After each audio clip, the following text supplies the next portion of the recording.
رسول اللہ کے ذریعے جو دنیا میں پیدا ہوئی حضرت خدیجہ کے بدن سے آپ کے صاحبزادے آپ کی صاحبزادیاں پیدا ہوئی. یہ کائنات کے بہترین لوگ ہیں چونکہ نبی ان کے باپ یہ رسول اللہ سے پیدا ہوئے. جو آپ کے اہل بیت ہیں آپ کے خاندان میں شامل ہیں وہ بہترین لوگ کیونکہ ان میں نبی پاک صلی اللہ علیہ وسلم کا خاندانی کون سچ کر رہا ہے. جو اپنا کنبہ قبیلہ چھوڑ کر کے اللہ کے نام پر مسلمان ہوئے آپ کے ساتھ ہجرت کیا مسائل برداشت کیا تکلیف برداشت کیا سب کچھ چھوڑ کے رسول اللہ سے غلامی اختیار کیا جن کو صحابی کہا جاتا ہے وہ کائنات کے بہترین لوگ. اگر آپ نماز پڑھ کر کے آئے آپ امام بنے تو مقتدی کون تھا؟ صحابہ. آپ نے نکاح کیا تو خواتین کون تھی؟ صحابیات. آپ نے زکات کا حکم دیا مال کس نے خرچ کیا؟ صحابی. آپ نے جہاد کا حکم دیا سر ہتھیلی پر رکھ کے کون میدان میں نکلا؟ صحابی. آپ نے معراج کا سفر فرمایا اس پورے سفر کو نقل کس نے کیا؟ صحابی. رسول اللہ کی زندگی کا ایک لمحہ ایک گوشہ بھی ایسا نہیں ملے گا جو صحابہ کے بغیر امت تک. صحابہ آپ کی زندگی کا ایسا حصہ ہے کہ کبھی ان کو ان سے الگ کیا ہی نہیں جا سکتا. یہ صحابی رسول کا مقام ہے. ہر مسلمان کو یہ بات یاد رہنی چاہیے. لوگ ایسے بھی ہیں بیان کرتے ہیں رسول پاک کی اپلوک کی بیٹی فاطمہ زہرا رضی اللہ تعالیٰ عنہا پوری تاریخ کے ساتھ فرار کرتے ہیں. رسول اللہ صلی اللہ علیہ وسلم کی 4 بیٹیاں حضرت رقیہ زینب ام کلثوم حضرت فاطمہ الزہرا رضی اللہ تعالیٰ عنہا اجمعین 4 صاحبزادیاں تھیں. کہا جا رہا ہے اپلوک کی بیٹی فاطمہ زہرا اور ان کے فضائل بیان کیے جا رہے ہیں. بہت سارے لوگ ہیں صحابہ اللہ کے راستے میں شہید ہوئے تکلیفیں اٹھائی قربانیاں دی لیکن 2-4 شہادتوں کا بڑے زوردار انداز میں تذکرہ ہوتا ہے. ایسا تذکرہ ہوتا کہ صحابہ کرام کی دیگر شہادتیں اسی کے حال میں چھوٹ جائیں. یہ سمجھ نہیں تھا کہ رسول اللہ کے ساتھ جن لوگوں نے جنگ کیا غزوہ احد میں غزوہ بدر میں وہاں شہداء پہ رسول اللہ نے جنازے کی نماز پڑھی. امت کے لیے ان کا جاننا بھی ضروری ہے کہ نہیں ضروری؟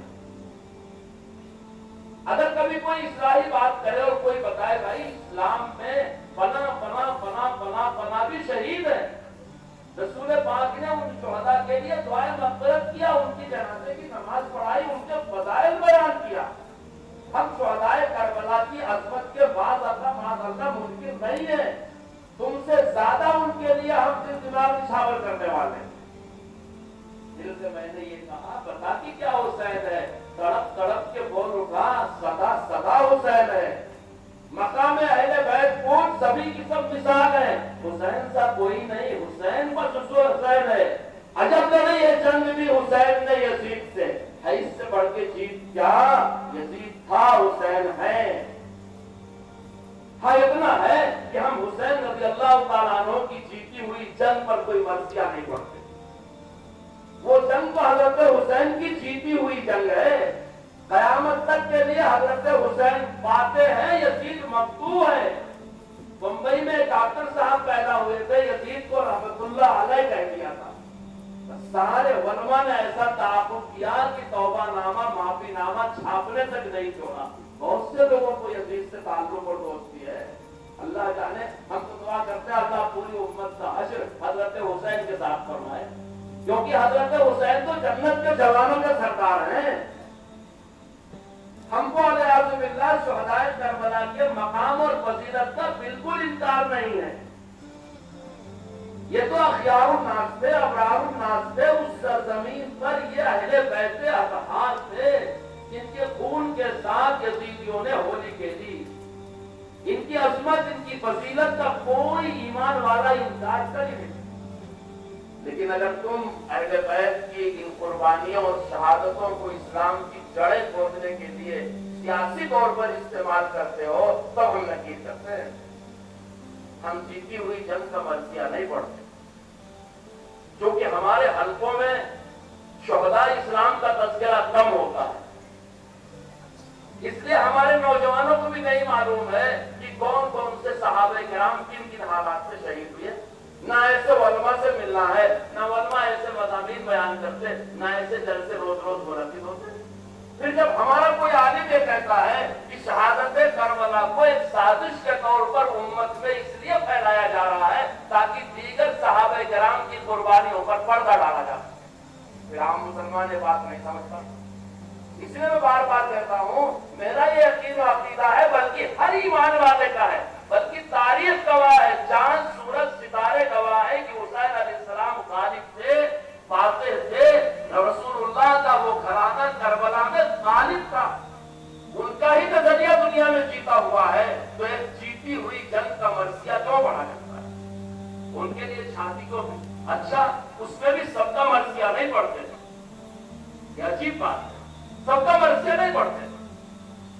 حضرت علی رضی اللہ تعالیٰ عنہ کا نکاح ہوا تھا فاطمہ الزہرا رضی اللہ تعالیٰ عنہا سے. یہ رسول اللہ کی بیٹی تھی.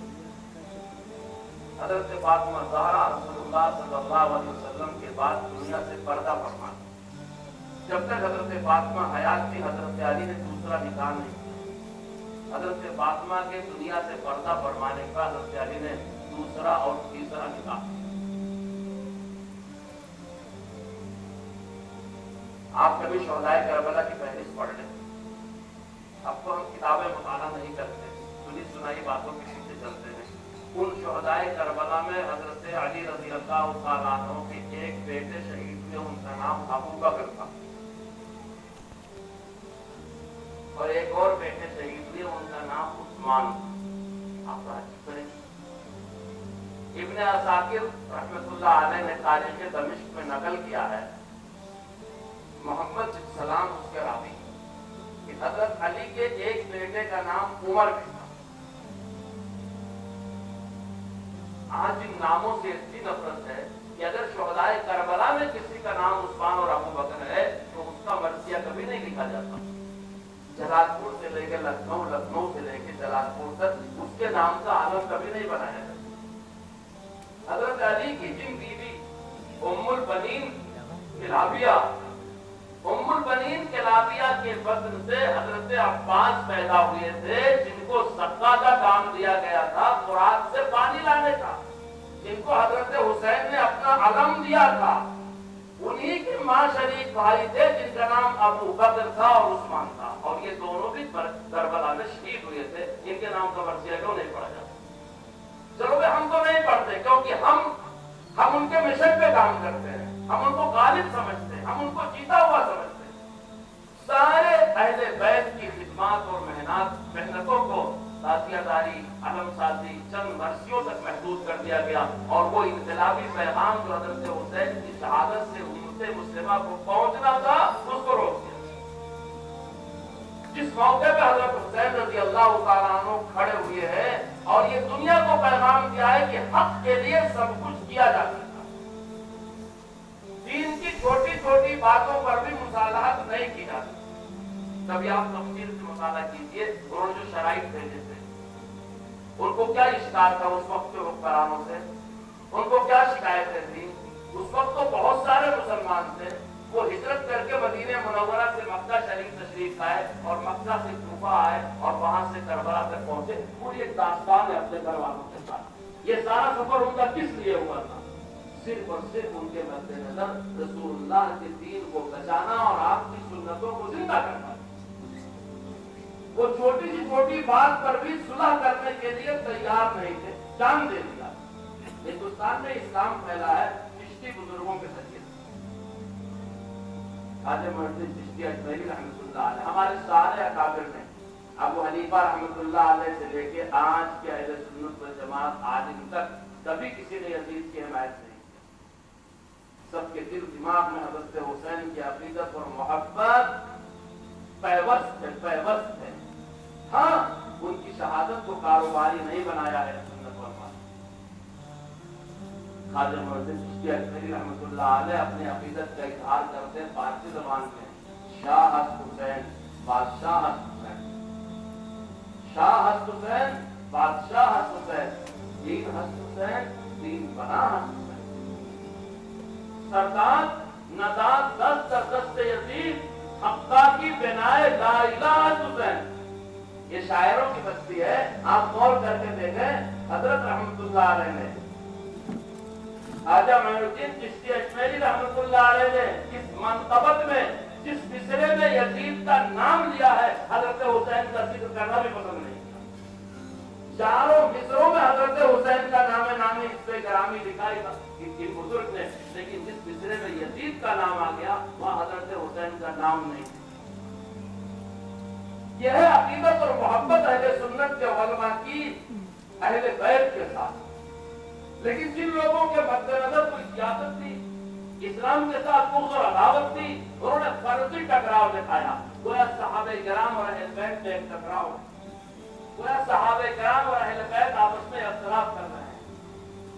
آج اتنی دوریاں اہل بیت کے نام پر عام مسلمانوں سے ایک طبقے نے اختیار کر لیا ہے.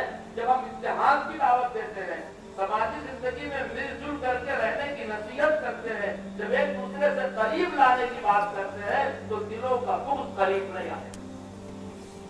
کیونکہ جب دلوں میں خلفائے راشدین کی, عشرہ مبشرہ کی, صحابہ کرام کی نفرت اور عداوت بنی ہوئی ہوگی تو ان کے پیچھے چلنے والوں سے محبت کیسے ہوگی؟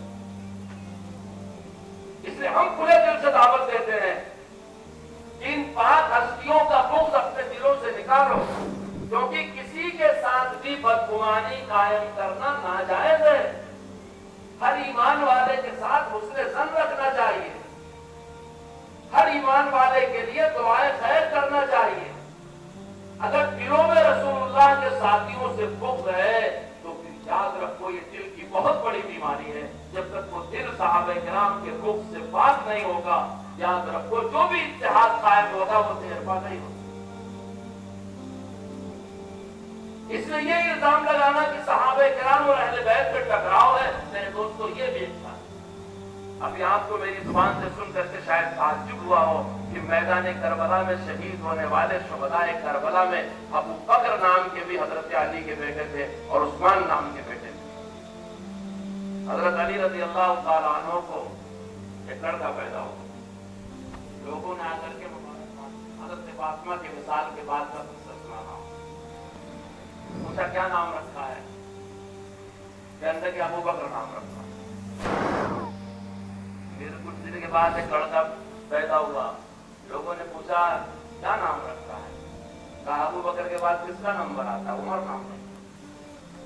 میں نے ابھی تاریخ دمشق کا جو نام لیا تھا, ابن عساکر کا نام لیا تھا, محمد بن سلام راوی کا نام لیا تھا. وہ کہتے ہیں میں نے عیسیٰ بن عبداللہ بن محمد بن عمر بن علی بن ابی طالب سے کہ حضرت علی نے اپنے بیٹے کا نام عمر کیسے رکھا. تو انہوں نے کہا کہ میں نے اس بارے میں اپنے دادا سے پوچھا تھا اور میرے دادا نے اپنے دادا سے پوچھا تھا کہ جب حضرت عمر رضی اللہ تعالیٰ عنہ خلیفہ بنے تو میری ولادت ہوئی ان کے زمانے خلافت میں. تو حضرت علی نے صبح کو حضرت عمر کو اطلاع دیا کہ میرے گھر پہ لڑکا پیدا ہوا. حضرت علی نے فرمایا اسے مجھے گود دے دو, اسے مجھے گود دے دو.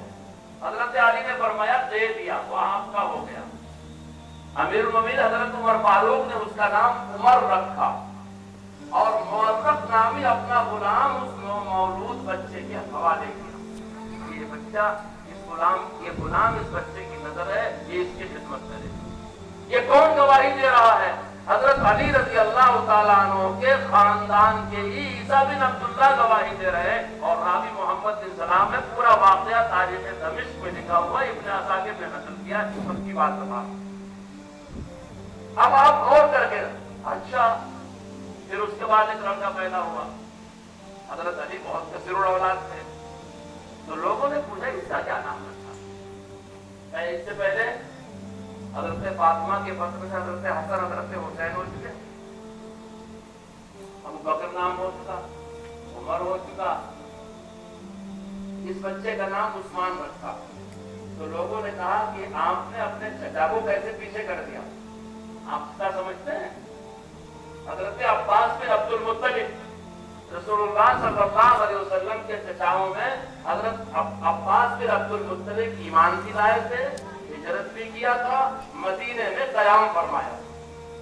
حضرت علی کے بھی تو چچا ہوتے تھے نا, رسول اللہ صلی اللہ علیہ وسلم کے والد ماجد کا نام عبداللہ، حضرت علی کے والد ماجد کا نام ابو طالب، اور حضرت عبداللہ ابن عباس کے والد ماجد کا نام عباس۔ تو جو رشتہ رسول اللہ کا حضرت عباس بن عبد المطلب سے ہوا، یعنی وہ چچا ہوئے، وہی رشتہ حضرت علی کا بھی ہوا۔ جب حضرت علی نے اپنے بیٹے کا نام عثمان رکھا تو دوستوں نے کہا کہ آپ نے چچا کو کیوں چھوڑ دیا؟ حضرت علی کا جواب کتاب میں نقل ہے، اور میں جس کو اللہ اور اللہ کے رسول نے مقدم کیا، ہم نے بھی اس کو مقدم کیا۔ یعنی رسول اللہ کے بعد پہلا درجہ صحابہ میں ابو بکر صدیق کا تھا، اس کے بعد درجہ عمر فاروق کا تھا، اس کے بعد عثمان غنی کا تھا۔ تبھی تو عثمان غنی کو ایک کے بعد دیگرے دو بیٹیاں بھی یہاں رسول اللہ صلی اللہ علیہ وسلم نے چچا کا نام، پھر ایک لڑکا پیدا ہوا انہی ام البنین کلابیہ سے، تو اس کا نام حضرت علی نے عباس رکھا۔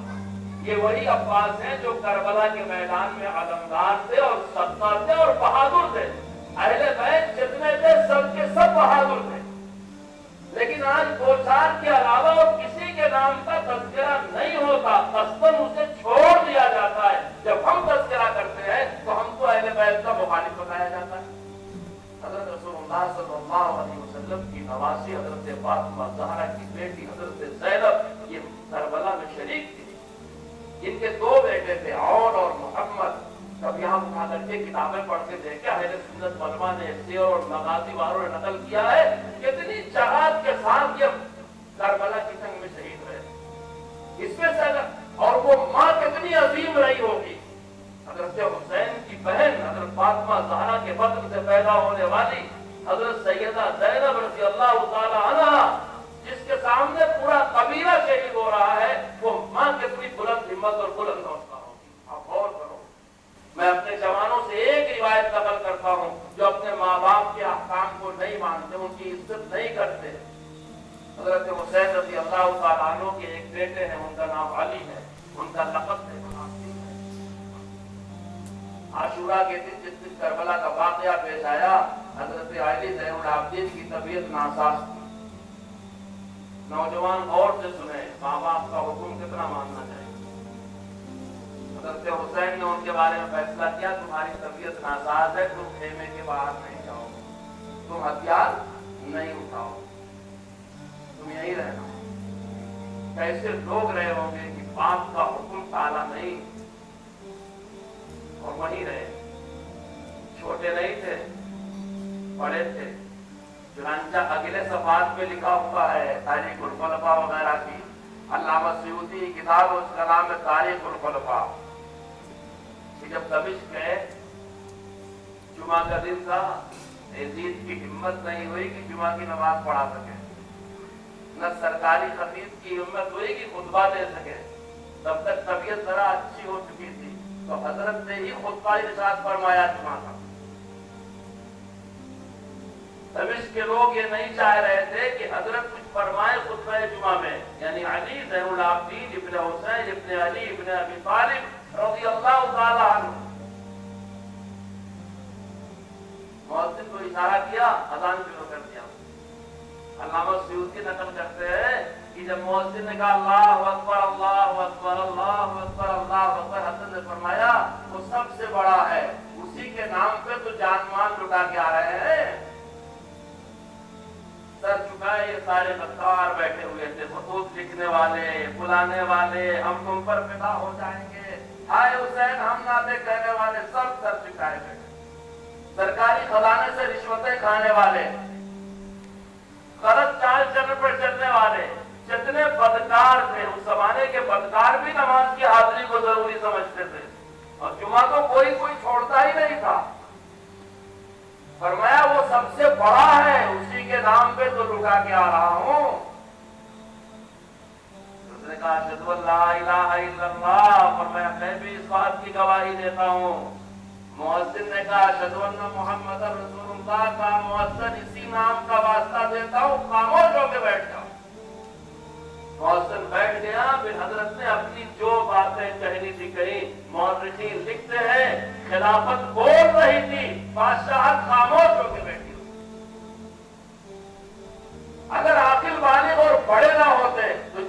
نماز پڑھانے کے لیے آگے کیسے بڑھتے، لیکن والد کا حکم تھا کہ جو بھی ہو جائے تمہاری طبیعت ناساز ہے، ہتھیار اٹھانا تمہاری ذمہ داری نہیں ہے۔ حضرت زینب سے کہا تھا ابھی وقت نہیں آیا ہے کہ تم باہر نکلو، تم اسی خیمے میں رہو۔ ان کے سامنے ان کا پورا قبیلہ شہید ہو گیا، حضرت زینب بے پردہ نہیں ہوئی۔ تاریخ اٹھا کر کے دیکھ لو، کبھی پڑھ کر کے دیکھ لو، اگر پوچھا جائے کہ بہادر ترین عورتوں کی فہرست بنائی جائے تو حضرت زینب کا نام سر ورق پر لکھنا ہوگا، کیونکہ اتنی بہادر بہن اپنے بھائی کے شانہ بشانہ پورے سفر میں شریک رہی، اور پھر جب مدینہ واپس آئی ہیں ایسی حالت میں کہ ان کے بیٹے عون اور محمد شہید ہو چکے ہیں، بھائی حضرت حسین شہید ہو چکے ہیں، کنبے قبیلے کے ایک دو نہیں، الاکمال کی اسماء الرجال میں لکھا ہوا ہے 60 اہل بیت کے لوگ شہید ہوئے، 60۔ جب واپس آئی ہے تو حرام مچ گیا ہے، لیکن کیا مجال ہے کہ ان کی جو لب و لہجے میں فرق آئے، حوصلے میں فرق آئے، کوئی ایسی بات کہے جو ایک باعزت باوقار امانتدار دیندار اہل بیت کی شان کے خلاف ہو، سوال نہیں پیدا ہو۔ اس لیے نوجوان اپنے ماں باپ کے حکم کی تعمیل کریں، حالات جیسے بھی ہوں، ماں باپ کا حکم ماننا فرض ہے۔ حقوق الوالدین گناہ کبیرہ میں ہے، جتنا بڑا گناہ ہے شراب پینا، زنا کرنا، خنزیر یعنی سور کھانا، اتنا ہی بڑا گناہ ہے اپنے ماں باپ کی نافرمانی۔ 10 بڑے بڑے گناہوں میں حقوق الوالدین یعنی ماں باپ کی نافرمانی کرنا یہ اس میں شامل ہے۔ اہل بیت نے عین میدان جنگ میں یہ کردار ادا کر کے دکھا دیا کہ باپ کا حکم کیسے مانا جائے۔ جب تذکرہ آ گیا حضرت علی زین العابدین ابن حسین ابن علی کا، ایک بات اور بتاتا چلو، حضرت رسول اللہ صلی اللہ علیہ وسلم کے بعد ابو بکر صدیق کا درجہ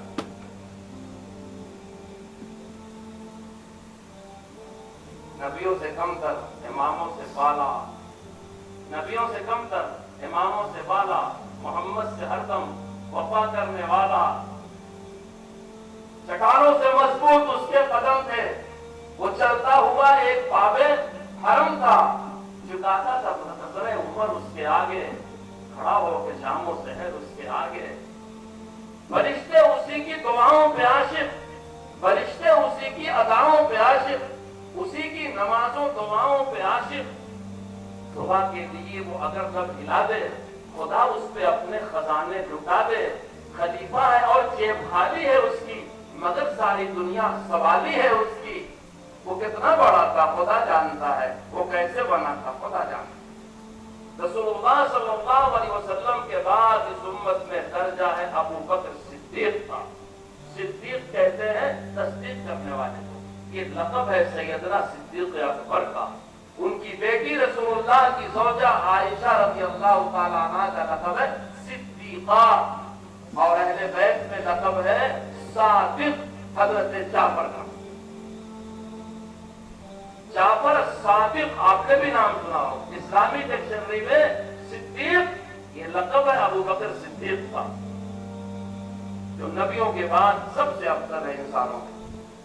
اور صدیقہ یہ لقب ہے عائشہ صدیقہ رضی اللہ تعالی عنہا کا، جو رسول اللہ کی بیوی ابو بکر صدیق کی بیٹی ہے، جن کی شان میں سورہ نور میں قرآن کی آیتیں اتری۔ حضرت مریم والا نبی علیہ السلام جب وہ پیدا ہوئی تو ان کی ماں نے منت مانا تھا کہ اللہ لڑکا دے گا تو بیت المقدس کے لیے وقف کر دوں گی۔ لڑکی پیدا ہوئی، ربی انی وضعتها انثى، اللہ لڑکی پیدا ہوئی ہے، اللہ نے کہا نہیں سب کرتا، ٹھیک ہے لڑکی پیدا ہوئی ہے، اللہ کی قدرت اس کی حکمت وہی جانتا ہے، وہ لڑکی ہی لا کر کے وقت رہی۔ ان کی کرامتیں ظاہر ہونی شروع ہوئی، سردی کا پل گرمی میں، گرمی کا پل سردی میں آنا شروع ہوا۔ ایک زمانہ ایسا بھی آیا حضرت جبرائیل آسمان سے آئے اور پھونک مارا، وہ حاملہ ہو گئی، لڑکا پیدا ہوا، وہی لڑکا ہے جسے عیسیٰ بن مریم کہا جاتا ہے۔ قرآن کہتا ہے فَأَجَاءَ الْمَخَاضُ إِلَى جِذْعِ النَّخْلِ قَالَتْ يَا لَيْتَنِي مِتُّ قَبْلَ هَذَا وَكُنتُ نَسِيًّا مَنسِيًّا. قدم قدم پر قیامتیں دیکھ رہی ہیں، فرشتوں کا نزول دیکھ رہی ہیں. ان کے خالو جان حضرت زکریا اللہ کے نبی ہیں، بیت المقدس کے وہی امام اور مقتدا ہیں. یہ ساری باتیں ہیں، لیکن دنیا کی چلتی ہوئی عادت میں شوہر کے بغیر اولاد نہیں ہوتی. تو پاک تمہاری مریم ماں نے غیرت کی کہتے یا اللہ اس امتحان سے پہلے پوری بستی ہوتی. جب قوم کے پاس پہنچی تو قوم نے کہا یا مریم لتجی کے شریعت بنی آپ کے ماکانا ابوک ابراہیم وماکانا تمک بغیہ. نہ تیرا باپ تیرا ددیال بھی پاک ہے، تیرا ننیال بھی پاک ہے. تو بغیر باپ سے رابطہ لے کے قوم میں کیسے آ گئی؟ مسجد جیسی جگہ سے آئی جہاں خدمت کرنے گئی تھی، وہاں سے آئی. واشارت الیہ، ان کی طرف اشارہ کیا. قالوا کیف نکذب من کان فی المہد صبیا. قوم نے کہا اس بچے سے کیسے بات کریں گے، یہ بچے سے کیسے بات کریں گے. انا عبداللہ آتانی الکتاب وجعلنی نبیا. پوری قوم تک ہو گئی کہ ایک دن کا دودھ پینے والا بچہ بولنے لگا. کہا میں اللہ کا بندہ ہوں، نبی بن کے آیا ہوں. مسلمانوں، نبی کی ماں مریم پر الزام لگتا ہے تو اللہ ان کی پاک دامنی ایک چھوٹے بچے کی زبان سے بیان کرتا. حضرت یوسف علیہ السلام کا قصہ زلیخا کے ساتھ ہوتا ہے. ان کا دامن پڑتا ہے، پورا بادشاہت کا ماحول اجنبی یوسف خراب ہو جاتا ہے. سورہ یوسف قرآن کریم میں ہے. اس قصے کو قرآن نے احسن القصص کہا ہے، بہترین قصہ ہے. اس میں بہترین نصیحتیں اور عبرتیں ہیں. اس وقت میں ایک بچہ جھولے میں جھولتا ہوتا ہے، وہ بول پڑتا ہے کہ دیکھ لو یوسف کی قمیص کیسے پھٹی ہے. آپ غور کرو، نبی پر تہمت لگتی ہے، بچہ گواہی دیتا ہے. نبی کے ماں پر تہمت لگتی ہے، بچہ گواہی دیتا ہے. عائشہ صدیقہ رضی اللہ تعالی عنہا کے بارے میں کوئی نامناسب بات پھیلائی جاتی ہے. اللہ آسمان سے بولتا ہے، جبرائیل آیتیں لے کے آتے ہیں، قرآن کا حصہ بنتا ہے اور قیامت تک اس کی تلاوت کی جاتی ہے. یہ فضیلت ہے محمد رسول اللہ صلی اللہ علیہ وسلم کے اہل بیت کی، ازواج کی اور صحابہ کی، ازواج مطہرات کی، اہل بیت کی تعریف اللہ عرش سے کرتا ہے جو قرآن کا حصہ ہے جو ہم اور آپ تلاوت کرتے ہیں. میں عرض کر رہا تھا ابو بکر صدیق ہیں، ان کی صاحبزادی صدیقہ نے جعفر الصادق ہے، بڑا مشہور ہے نام. ان کے والد کا نام محمد الباقر ہے، ان کے والد کا نام علی زین العابدین ہے. میں نے ابھی انہی کا تذکرہ کیا. ایک مرتبہ جعفر صادق فرمانے لگے کہ مجھے ابو بکر صدیق نے 2 مرتبہ جنا. سیرت اور مغازی کی کتابوں میں، تاریخ کی کتابوں میں حضرت جعفر صادق کا ایک لقب ہے، وہ روح الشرف. یہ شرافت اور فضیلت کا ستون ہے. کیا فضیلت ہے؟ وہ اپنی فضیلت خود بیان کرتے ہیں. جس فضیلت سے ان کو صادق کہا گیا، وہ کہتے ہیں مجھے صدیق نے 2 مرتبہ جنا ہے، 2 مرتبہ. اس لیے اگر میرے نام کا جز صادق ہے تو تعجب نہ کرو. مدینے کے لوگ ان کو صادق کہا کرتے تھے، ان کا نام جعفر تھا. وہ اپنی فضیلت کے لیے ابو بکر صدیق کا ذکر خیر کرتے ہیں کہ تم لوگ جو مجھے اس کی کرامت اور عزت کی نظروں سے دیکھتے ہو تو ابو بکر صدیق نے مجھے 2 مرتبہ پیدا کیا. جب میں نے پہلی باتیں پڑھی تو میں نے سوچا یہ کیا عجیب بات ہے، کوئی 2 مرتبہ کیسے کسی سے پیدا ہوگا.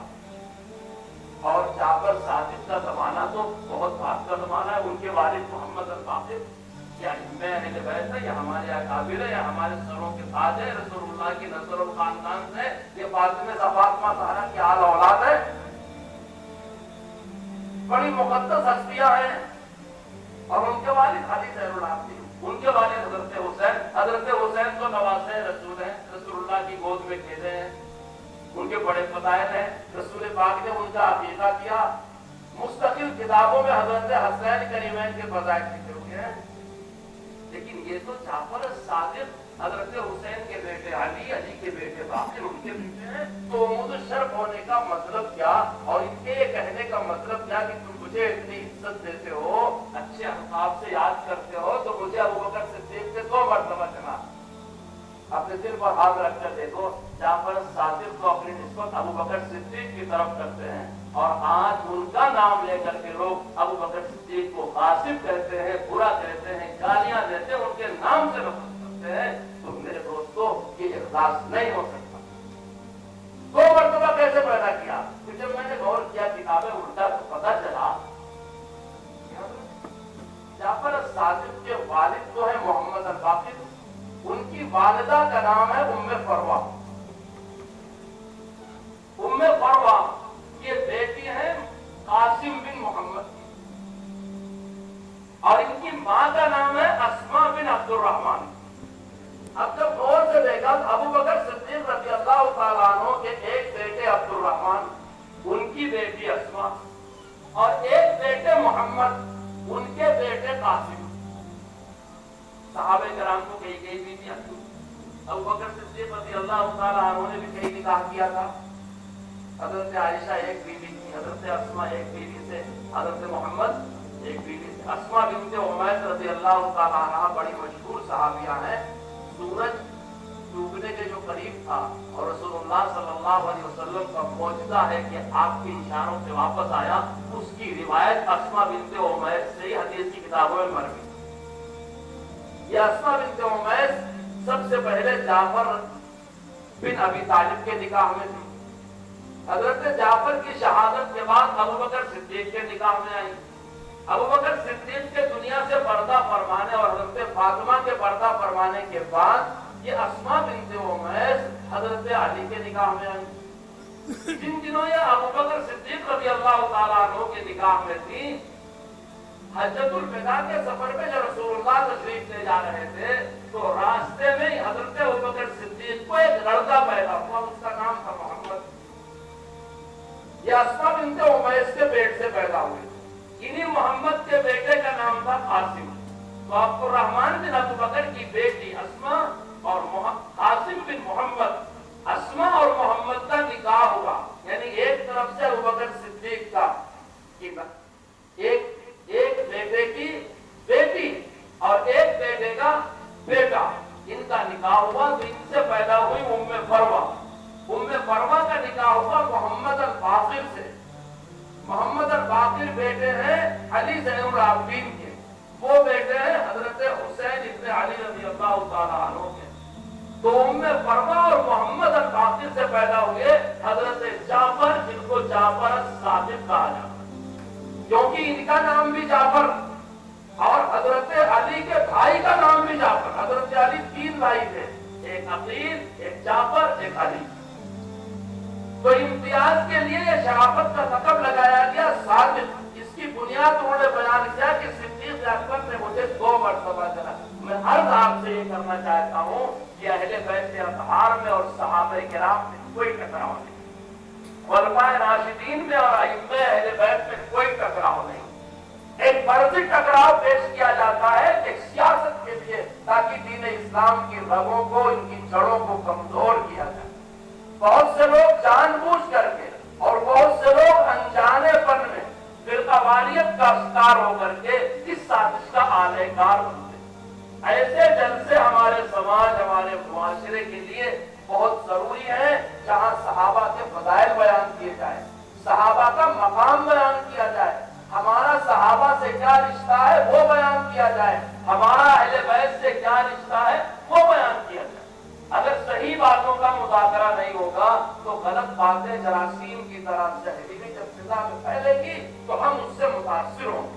میں نے جتنی باتیں آپ کو حسب نسب کے ساتھ بیان کی ہے، میں سمجھتا ہوں اگر آپ پڑھیں گے، کتابیں لیں گے، مطالعہ کریں گے تو اس سے کہیں زیادہ آپ کو بصیرت حاصل ہوگی۔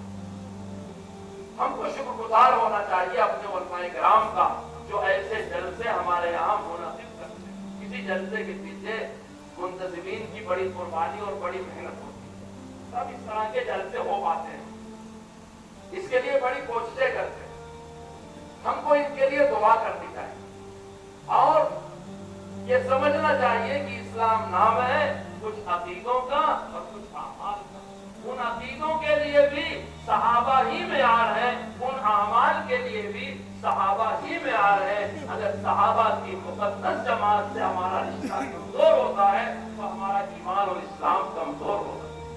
اگر اس مقدس جماعت سے ہمارا رشتہ مضبوط رہتا ہے تو ہمارے ایمان میں بھی جان رہے گی اور ہمارے اعمال میں بھی جان رہے گی، اور ہم کو برابر محبت ہے اہل بیت کے اطہار سے بھی اور صحابہ کرام رضوان اللہ تعالیٰ علیہم اجمعین سے بھی۔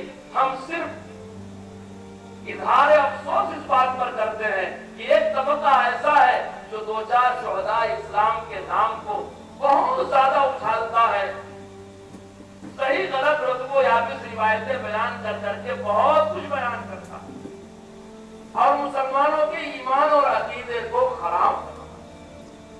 میں نے اپنے ایک دوست سے کہا، وہ کہنے لگے کربلا کا پورا واقعہ آنکھوں دیکھا ایک راوی بیان کرتا ہے، غور سے سنیے آپ میری بات۔ میں نے کہا آپ جو بیان کرتے ہیں اللہ کی کتاب سے بیان کیجیے، رسول اللہ کی حدیث سے بیان کیجیے، صحابہ کے گھریلو حالات حیات الصحابہ سے بیان کیجیے۔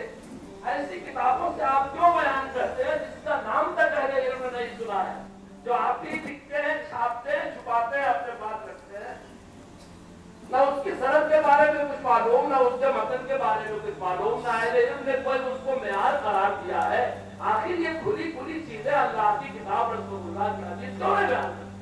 آپ یہ کیوں نہیں کہتے کہ اللہ کے رسول نے فرمایا میرے صحابہ کو برا نہ کہو؟ حدیث کی 4 کتابوں میں یہ روایت لکھی ہوئی ہے، بخاری میں، مسلم میں، ترمذی میں، ابو داؤد۔ رسول پاک نے فرمایا میرے صحابہ کو برا مت۔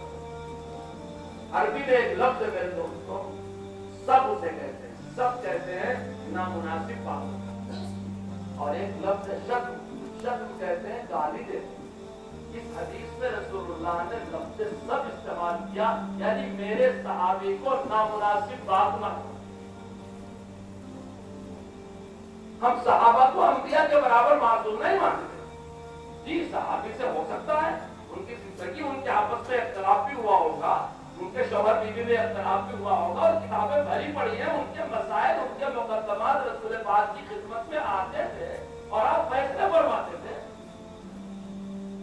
ہم یہ کہتے ہیں کہ سب کچھ ہونے کے بعد بھی صحابی صحابی ہے، اس کے مقام صحابیت پر کوئی فرق نہیں پڑتا، کیونکہ اللہ نے اس کے بارے میں شہادت دے رکھی ہے کہ میں اس سے راضی ہوں۔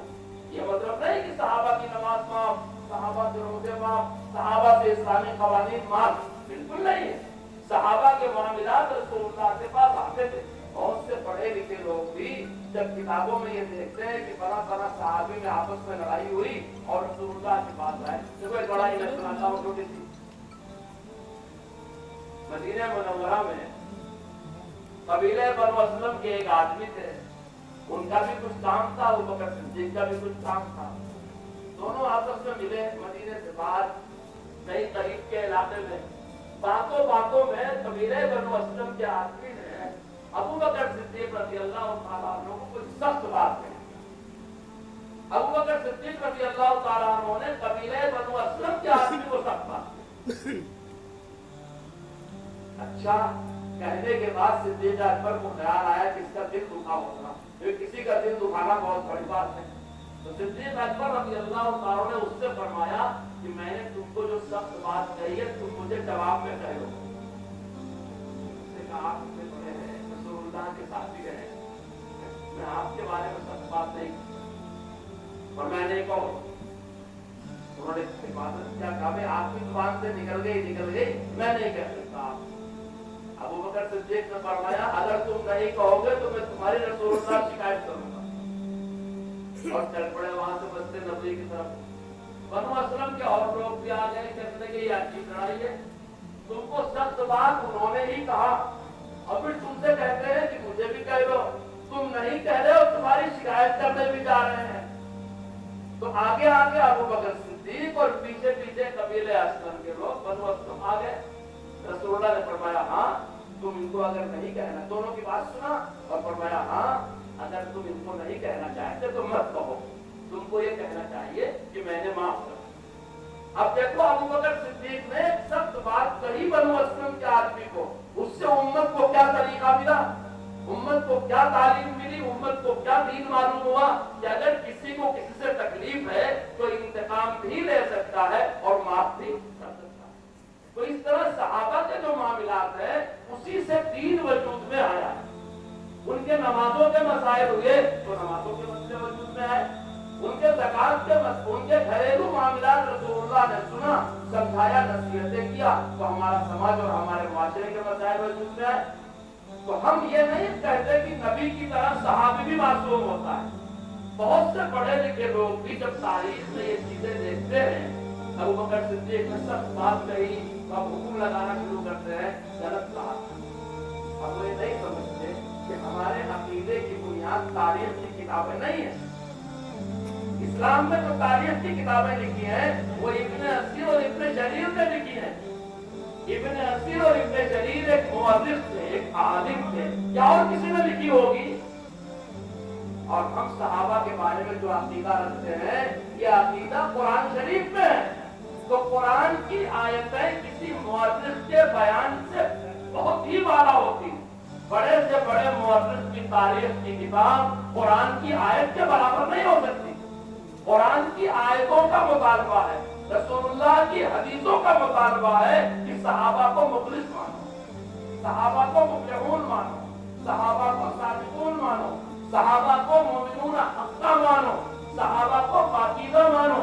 صحابہ سے اللہ راضی ہے, یہ اللہ کہہ رہا, رسول اللہ کہہ رہے ہیں. تو اگر کسی تاریخ میں کہیں کوئی بات لکھی ہے صحابہ کے آپس میں لڑائی اور جھگڑے کی تو اس سے صحابہ کی شان میں کمی نہیں ہوتی, کیونکہ یہ چیزیں قرآن کے نص کے برابر نہیں. میں آپ کو سنا رہا تھا میرے دوستوں, کہتے ہمارا بھابی آنکھوں دیکھا حال کربلا کا بیان کر رہا ہے, وہ ہماری کتابوں میں لکھا ہے, وہ کتابیں ہم نے چھپا کے رکھا ہے لال پیلے کپڑے میں, ہم ہی اسے بیان کر سکتے ہیں, آپ کو نہیں دکھائیں گے. میں نے اپنے دوست سے کہا, میں نے کہا ایمانداری سے بتاؤ, آج کا مسلمان 1,500 سال کے بعد پیدا ہونے والا کلمہ پڑھنے والا مسلمان اگر کربلا کے میدان میں کھڑا ہوتا اور اس کے سامنے حضرت حسین پر گرفتار کرنے والے گرفتار کر کے حملہ کر کے ان کی گردن سر سے جدا کرتے ہوتے تو اس مسلمان کا فریضہ کیا تھا؟ اگر اس کے دل میں ذرا بھی ایمان اور آل رسول کی محبت ہے تو وہ اس آگ میں کود پڑتا اپنی جان دے کر کے ان کی جان بچانے کی. تبھی تو صبح سے لے کے شام تک شہادتیں ہوتی رہی, تبھی تو حضرت عباس شہید ہوئے, تبھی تو عام محمد شہید ہوئے, تبھی تو علی اصغر شہید ہوئے, تبھی تو ابو بکر شہید ہوئے, تبھی تو عثمان شہید ہوئے, تبھی تو وہ سارے لوگ شہید ہوئے جو رسول اللہ جو حضرت حسین کے لشکر میں تھے, ان کے قافلے میں تھے, ان کے ساتھ تھے. میں نے کہا تمہارا یہ راوی, میں کہتا ہوں مسلمان نہیں ہوں, جو نواز رسول کے گردن پہ چھری چلتا ہوا دیکھ کر کے کاغذ قلم لے کے ڈائری مینٹین کر رہا ہے وہ مسلمان ہو سکتا ہے. اگر اس کے دل میں ایمان ہوتا تو کاغذ قلم پھینک کے تلوار اٹھا کر کے حضرت حسین سے پہلے شہید ہو جاتا. اس لیے جس راوی کے بھروسے پہ تم یہ واحد تواہی روایتیں بیان کرتے ہو اور صحابہ کی مذمتیں کرتے ہو اور اپنا بت نکالتے ہو, میں کہتا ہوں اس میں ایمان نہیں ہوتی. اور گواہی کے لیے دینیات میں مومن ہونا ضروری ہے. ہم کو جو دین پہنچا ہے وہ مومنین کے ذریعے نقل ہو کر کے پہنچا ہے.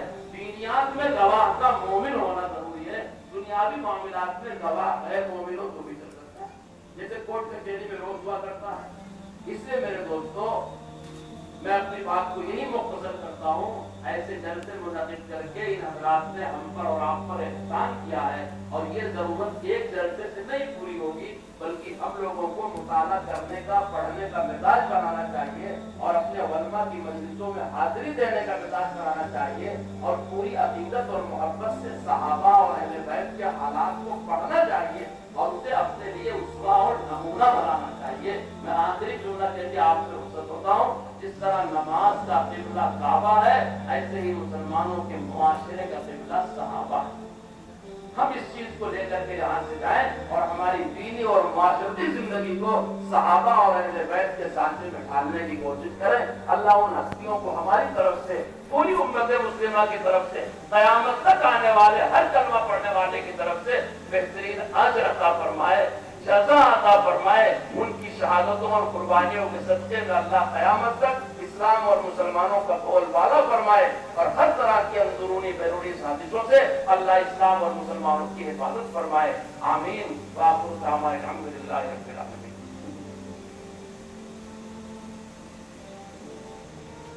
اللهم صل على سيدنا مولانا محمد وعلى آل سيدنا مولانا محمد صلاة تنجينا بها من جميع الأهوال والآفات وتغفر لنا بها جميع الحاجات وتطهرنا بها من جميع السيئات وترفعنا بها عندك أعلى الدرجات وتبلغنا بها أقصى الغايات من جميع الخيرات في الحياة بعد الممات إنك على كل شيء قدير. یا اللہ ہمارے اس مل بیٹھنے کو قبول فرما, کہنے سننے کو قبول فرما, عمل کی توفیق عطا فرما. یا اللہ اس جلسے کے لیے جن لوگوں نے جس طرح کی محنت کیا ہے ان کو اپنے خزانے سے دنیا آخرت میں اجر عطا فرما, ان کے مقاصد کو پورا فرما. یا اللہ حاضرین کے دل کی جتنی جائز مرادیں ہیں اسے پورا فرما, اسے قبول فرما. ہم سب کو عزت, عافیت, راحت کی زندگی نصیب فرما. یا اللہ اپنی محبت نصیب فرما, اپنے پاک کلام کی محبت نصیب فرما, اپنے پیارے نبی کی محبت نصیب فرما, صحابہ کرام کی محبت عطا فرما, اہل بیت اعظام کی محبت عطا فرما, اپنے نیک بندوں کی, صالحین کی, اولیاء ائمہ کی محبت نصیب فرما.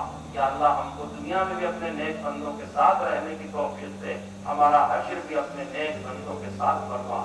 یا اللہ جو دل میں طرح طرح کے ارادے لیے ہوئے ہیں, ضروریات لیے ہوئے ہیں, یا اللہ تو دلوں کے راز اور بھید کو جانتا ہے. یا اللہ کس کی کیا ضرورت ہے تو ہی پورا کرتا ہے, تو ہم سے زیادہ سب کی ضرورتیں جانتا ہے. یا اللہ اپنے فضل و کرم سے سب کی جھولی بھر دے, سب کا دامن بھر دے, سب کی ضروریات پوری کر دے.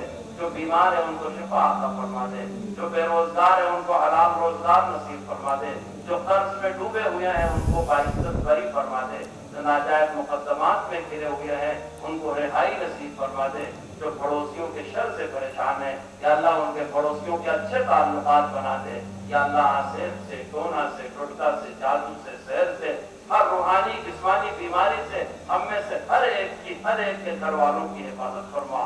ہمارے جو بڑے بوڑھے دنیا سے چلے گئے ان کی قبروں کو نور سے بھر دے, ان کے درجات کو بلند فرما دے. جو زندہ ہے ان کو صحت اور سلامتی کے ساتھ دیر تک باقی رکھ. ہم کو ان کی خدمت اور قدر کرنے کی توفیق عطا فرما. ہمارے جوان بچے اور بچیوں کو حیا عطا فرما, عفت عطا فرما, پاک دامنی عطا فرما, دین پر ثابت قدمی عطا فرما, دین پر عمل کرنے کے لیے حوصلہ پیدا فرما, دین پر عمل کی راہوں میں جو رکاوٹیں ہیں اسے دور فرما. یا اللہ پورے عالم میں بالعموم, اس ملک اور اس علاقے میں بالخصوص امن و امان قائم فرما, پیار و محبت کو زندہ فرما, انسانیت کو زندہ فرما, اسلام اور مسلمانوں کے سرخرو ہونے کے اسباب کو پیدا فرما, اچھے حالات بنا دے. جب تک ہم اور ہماری نسلیں اس دنیا میں زندہ رہیں ایمان اور اسلام کے ساتھ زندہ رکھ. جہاں جہاں سے ہماری دینی مدد ہو رہی ہے ان اداروں کی حفاظت فرما, ان کو دن دونی رات چوگنی ترقی عطا فرما. یا اللہ جب تک ہم اور ہماری نسلیں اس دنیا میں زندہ رہیں عزت, عافیت, راحت کے ساتھ اسلام اور ایمان کے ساتھ زندہ رکھ. جب آخری وقت کو کلمے اور ایمان کی موت عطا فرما, اور حشر کی منزلیں آسان فرما دے. ہم میں سے ہر ایک کو بلا حساب و کتاب سے جنت کا داخلہ عطا فرما دے, جنت میں اپنا دیدار نصیب فرما دے, اپنے پیارے نبی حضرت محمد رسول اللہ کا ساتھ عطا فرما دے. Subscribe now and press the bell icon. Never miss an update.